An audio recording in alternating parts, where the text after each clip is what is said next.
Exactly. Right. See, there are two types of monitoring here. One is proactive monitoring, and the other one is reactive monitoring.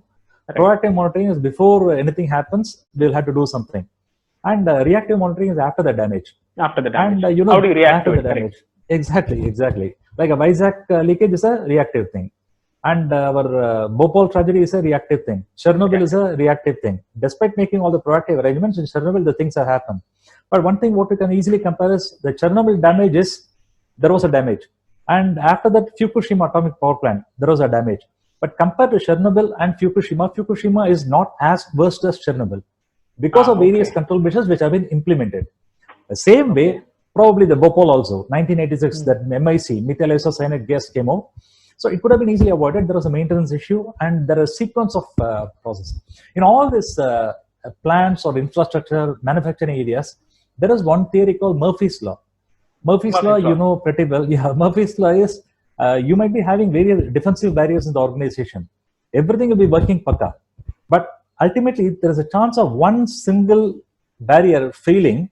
There is always a sequential chance, potential chances that other barriers will also sequentially fail. That's a problem. It's like a domino. Like one, everything is going Exactly, to be fine. dominoes. That Yeah, dominoes. Like exactly. So everything will happen correctly, but sometime one barrier fails means ultimately there's always a potential chance that the other barriers will also fail. I'll give you a simple example. There was a fire emergency in Carlton Tower, Bangalore, 2011. So what had happened there?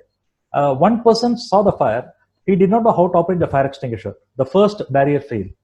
There was a smoke detection system, but there was some technical snag that was also not in operating condition. Second also failed.